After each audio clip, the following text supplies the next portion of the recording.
നമ്മുടെ മഴതോരും മുൻപേ സീരിയലിൻ്റെ അടുത്തൊരു പ്രൊമോ വീഡിയോയിലോട്ട് നിങ്ങൾക്ക് എല്ലാവർക്കും സ്വാഗതം. അപ്പോൾ നമ്മുടെ അലീനയുടെയും മനുവിൻ്റെയും അതുപോലെ തന്നെ വൈജയുടെയും നമ്മുടെ ബാലചന്ദ്രൻ്റെയും പുതിയ വിശേഷത്തിലോട്ട് നമുക്കൊന്ന് പോകാം അല്ലേ. അപ്പോൾ കഴിഞ്ഞ ദിവസം എന്താ പറയണ വീട് ഒരു യുദ്ധക്കളമാണ്. രണ്ട് ആൾക്കാർ തമ്മിൽ യുദ്ധമാണ്. ആരും വിട്ടുകൊടുക്കാൻ ഒന്നിനൊന്ന് ആരും വിട്ടുകൊടുക്കില്ല. ബാലചന്ദ്രൻ അതേ രീതിയിൽ തന്നെ നമ്മുടെ വൈജയന്തിയും അതേ ലെവലിൽ തന്നെയാണ്. ആകെ സത്യം പറഞ്ഞാൽ ഇതിൽ പെട്ട് കിടക്കുന്നത് നമ്മുടെ അലീനയും നമ്മുടെ 3 കുട്ടികളുമാണ് അല്ലേ. നമ്മുടെ ബാലേന്ദ്രൻ്റെ 3 മക്കളും. കാരണം അവർ ഒരുപാട് ടെൻഷൻ അടിക്കുന്നുണ്ട്. അച്ഛനും അമ്മയും തമ്മിൽ ഇതുവരെ അങ്ങനെ ഒരു വഴക്കുണ്ടാവുന്നതോ അതൊന്നും അവർ കണ്ടിട്ടുമില്ല, ഇതുവരെ കേട്ടിട്ടുമില്ല. അപ്പോൾ അവരുടെ മൈൻഡിൽ അലീന വന്നതിന് ശേഷമാണ് ഇങ്ങനെ ഒരു ബുദ്ധിമുട്ടും കാര്യങ്ങളൊക്കെ ഉണ്ടായിരിക്കുന്നത്. അപ്പോൾ ഇനി വരാൻ പോകുന്ന ഒരു എപ്പിസോഡിൽ നമ്മുടെ മുത്തശ്ശിയുടെ അടുത്ത് നമ്മുടെ അലീന വന്ന് കുറച്ച് കാര്യങ്ങളൊക്കെ ഇങ്ങനെ പറയുകയാണ്.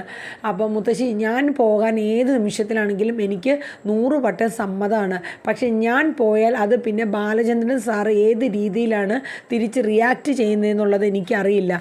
അത് ഇതിനേക്കാൾ വലിയൊരു ദുരന്തമാവുമോ? കാരണം സാറിന് ഇപ്പോൾ 2-3 ആഴ്ചത്തെ നല്ലൊരു റെസ്റ്റ് വേണ്ടി വരും. അതോടൊപ്പം തന്നെ ഞാൻ എന്തെങ്കിലും നെഗറ്റീവായിട്ട് സാറിൻ്റെ അടുത്ത് എന്തെങ്കിലും പറയുകയോ മറ്റൊക്കെ ചെയ്തു കഴിഞ്ഞാൽ അത് ഇപ്പോഴത്തെ സാഹചര്യത്തിൽ ഒട്ടും ശരിയായ കാര്യമല്ല. അപ്പോൾ നമ്മുടെ മുത്തശ്ശി പറയുന്നുണ്ട്, പക്ഷേ നീ ഇവിടെ ഉള്ളതാണ് ഇപ്പോൾ വൈജയുടെ പ്രശ്നം. ആരെത്ര പറഞ്ഞു കൊടുത്താലും വൈജയ്ക്ക് അത് മനസ്സിലാവുന്നില്ല. എന്താണ് ഇതിന് കാരണമെന്നുള്ളത് എനിക്ക് മനസ്സിലാവുന്നില്ല. നിന്നോട് ഇങ്ങനെ ഒരു ദേഷ്യം വരാനുള്ള കാരണം എന്താണ്? മുത്തശ്ശിക്ക് എത്ര ആലോചിച്ചിട്ടും മനസ്സിലാവുന്നില്ല. പറഞ്ഞാൽ മുത്തശ്ശിയുടെ ഉള്ളിൽ ഒരുപാട് ടെൻഷനാണ്. കാരണം കഴിഞ്ഞ ദിവസം വൈജ നമ്മുടെ അലീന മുത്തശ്ശിയോട് സംസാരിച്ചപ്പോൾ പറഞ്ഞായിരുന്നു, ഇങ്ങനെ നമ്മുടെ ഗംഗാധരൻ സാറ് വന്ന സമയത്ത് മാലതി മേഡം വന്നപ്പോഴും അലീന നമ്മുടെ വൈജ മേഡത്തിൻ്റെ ആഗ്രയിലുള്ള കാര്യങ്ങൾ എല്ലാവരുടെയും കുട്ടികളുടെ ഉൾപ്പെടെ മുന്നിൽ വെച്ച് പറഞ്ഞു. അപ്പോൾ ആ ഒരു ഇത് മേഡത്തിനെ ഒരു മോശം രീതിയിലാക്കുന്ന രീതിയിലാണ് സാറ് പറഞ്ഞത്. പക്ഷെ അത് കേട്ടപ്പോൾ എനിക്ക് മനസ്സിലായ ഒരു കാര്യം, വിവാഹത്തിന് മുന്നേ ആഗ്രയിൽ വെച്ച് മേഡത്തിന് എന്തോ ഒരു റിലേഷൻ ഉണ്ടായിരുന്നു എന്നുള്ളതാണ് എനിക്ക് മനസ്സിലായതെന്ന് അലീന മുത്തശ്ശിയോട് പറയാണ്.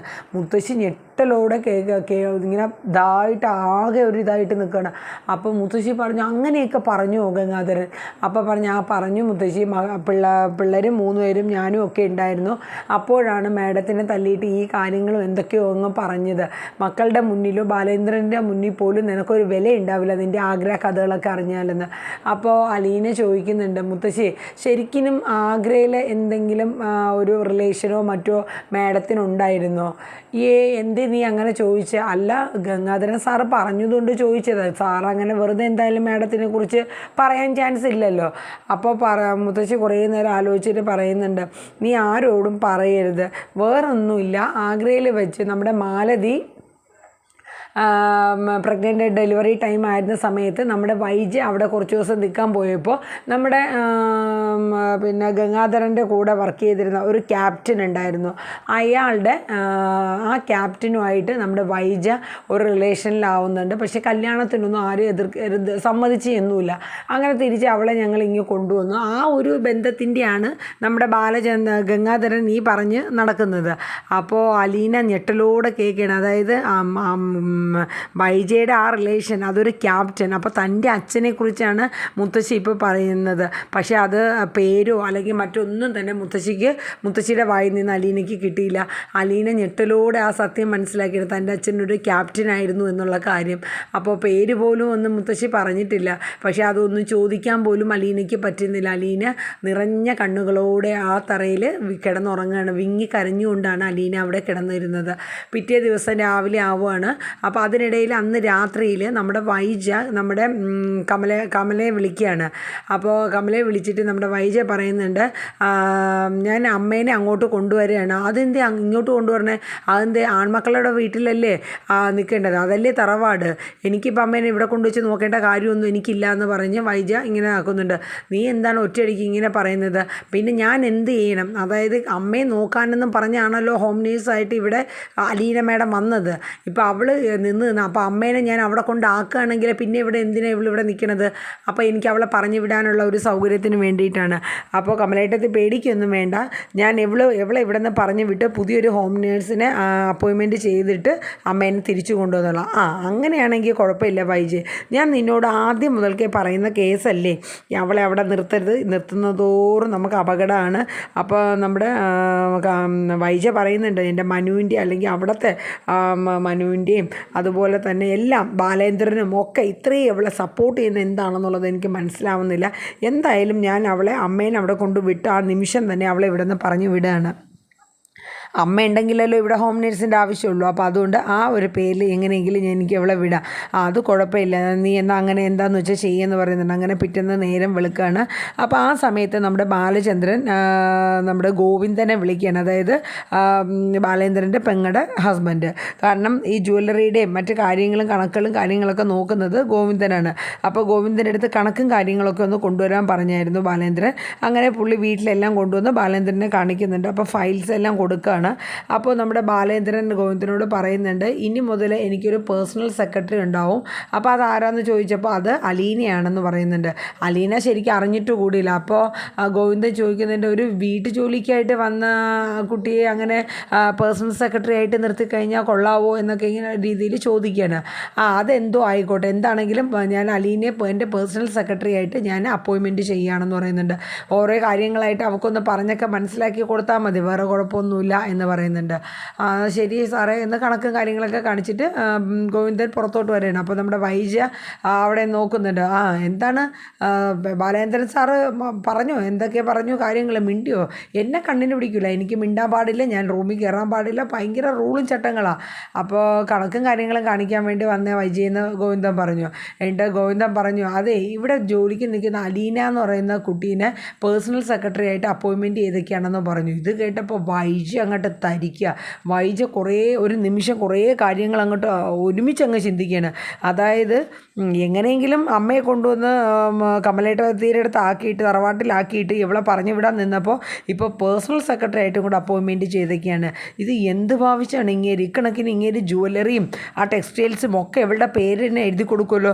അവസാനം ഞാനും എൻ്റെ മക്കളും വഴിയാധാരം ആവുന്ന മട്ട ഈ കാണുന്നത്. അപ്പോൾ ഗോവിന്ദൻ കാര്യങ്ങളൊക്കെ പറഞ്ഞിട്ട് പിന്നെ പോവാണ്. അപ്പോഴേക്കും നമ്മുടെ അലീന രാവിലത്തെ ബ്രേക്ക്ഫാസ്റ്റൊക്കെ റെഡിയാക്കി കൊണ്ടുവന്ന് മേശപ്പുറത്ത് വെച്ചിട്ട്, മാഡം ബ്രേക്ക്ഫാസ്റ്റ് റെഡി ആയിട്ടുണ്ടെന്ന് പറഞ്ഞു. എൻ്റെ പൊന്നോ, പറഞ്ഞു തീരാത്തതിൻ്റെ താമസമേ ഉള്ളൂ. അലീനെ അങ്ങോട്ട് കടിച്ച് തിന്നും കണക്കാണ്. നീ ബ്രേക്ക്ഫാസ്റ്റ് ഉണ്ടാക്കിയെങ്കിൽ നീ അങ്ങോട്ട് തിന്നെ, ഇല്ലെങ്കിൽ ഇതേ മേളിൽ ഇരിപ്പുണ്ട് നിൻ്റെ ബാലചന്ദ്രൻ സാറ്, കൊണ്ടുപോയി കൊടുക്ക് എന്നൊക്കെ പറഞ്ഞിട്ട് അലീനേനെ അങ്ങോട്ട് ചുമ്മാ തരം തരുത്തണം. ഒന്നും മിണ്ടിയില്ല, അലീന മിണ്ടാണ്ടിരുന്നു. ഞാൻ പോയിട്ട് വരട്ടെ, നിന്നെ കാണിച്ച് തരുന്നുണ്ടെന്ന് പറഞ്ഞ് പല്ലങ്ങോട്ട് കടിച്ച് അലീനെ അങ്ങോട്ട് തിന്നാൻ കണക്കുള്ള ദേഷ്യത്തിന് വൈജി അങ്ങോട്ട് കടന്നു പോവാണ്. അപ്പോൾ അലീന ഇത് എന്തെങ്കിലും കാണിക്കട്ടെ എന്നുള്ള മട്ടിൽ അലീന ആ മുത്തശ്ശിക്ക് ബ്രേക്ക്ഫാസ്റ്റ് കൊടുത്തിട്ടില്ല. ഞാൻ അതൊന്ന് കൊടുക്കാനെന്ന് പറഞ്ഞ് അലീന ബ്രേക്ക്ഫാസ്റ്റ് എടുത്തിട്ട് മുത്തശ്ശിയുടെ റൂമിൽ പോവാണ്. അങ്ങനെ മുത്തശ്ശിക്ക് ഫുഡ് കൊടുത്തുകൊണ്ടിരുന്ന സമയത്ത് മുത്തശ്ശി ചോദിച്ചു, എന്തേ നിൻ്റെ മുഖം വാടിയിരിക്കുന്നതെന്ന് അലീനയുടെ അടുത്ത് ചോദിക്കുകയാണ്. അപ്പോൾ അലീന പറയുന്നുണ്ട്, ഇന്നത്തെ പ്രശ്നമെന്നുള്ളത് എനിക്കറിയില്ല മുത്തശ്ശി, ദേഷ്യപ്പെട്ട് എന്നെ കൊല്ലം കണക്ക്, ഞാൻ ബ്രേക്ക്ഫാസ്റ്റ് റെഡിയാക്കിയിട്ടുണ്ട് മാഡം എന്ന് പറഞ്ഞപ്പോൾ എന്നെ കൊല്ലും കണക്ക് അങ്ങ് നിൽക്കുകയാണ്. ഞാൻ ഒന്നും മിണ്ടിയില്ല, ഞാൻ പോയിട്ട് വരട്ടെ, നിന്നെ കാണിച്ച് തരുന്നുണ്ടെന്നും പറഞ്ഞുകൊണ്ട് പോയിട്ടുണ്ട്. ഇനി വരുമ്പോൾ എന്താണ് എനിക്ക് വേണ്ടി വെച്ചേക്കണ പുകിലെന്നുള്ളത് എനിക്കറിയില്ല. എവള് എത്ര പറഞ്ഞാലും എവള് നന്നാവില്ല എന്നും പറഞ്ഞ് മുത്തശ്ശി വീണ്ടും പിറുപിറുക്കുകയാണ്. അങ്ങനെ അത് കഴിഞ്ഞ് മുത്തശ്ശിക്ക് ബ്രേക്ക്ഫാസ്റ്റൊക്കെ കൊടുത്തു കഴിഞ്ഞപ്പോഴേക്കും ബാലേന്ദ്രൻ സാറ് ബെല്ലടിക്കുകയാണ്, കോളിംഗ് ബെല്ലടിക്കുന്നുണ്ട് റൂമിലോട്ട് ചെല്ലാൻ വേണ്ടിയിട്ട്. അങ്ങനെ അലീന വേഗം തന്നെ ചെല്ലുകയാണ്.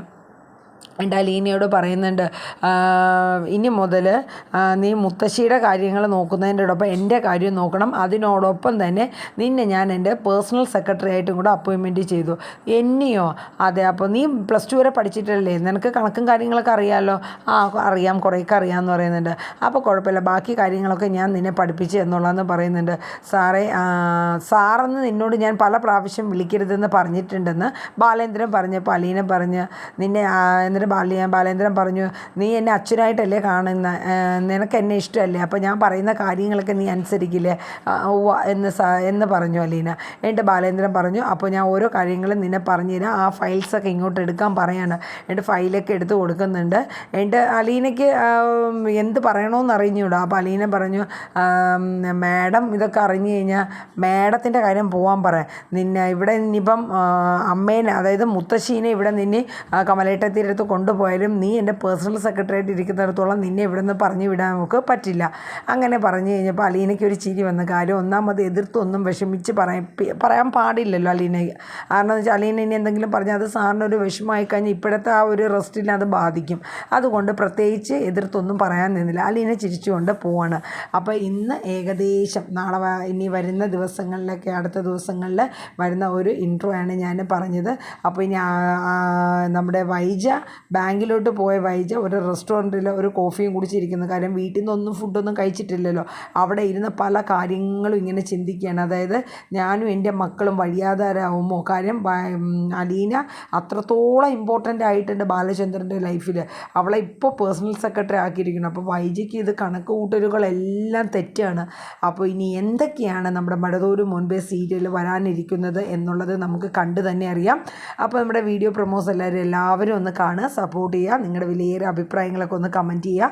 അതോടൊപ്പം നമ്മുടെ സുമി മുഫാസ് ടേസ്റ്റി കിച്ചൻ എന്ന ഈ ഒരു കുഞ്ഞു ചാനൽ എല്ലാവരും ഒന്ന് സബ്സ്ക്രൈബും കൂടെ ചെയ്ത് സപ്പോർട്ട് ചെയ്യുക. എല്ലാവർക്കും ശുഭരാത്രി. Tata, bye bye, take care, thank you.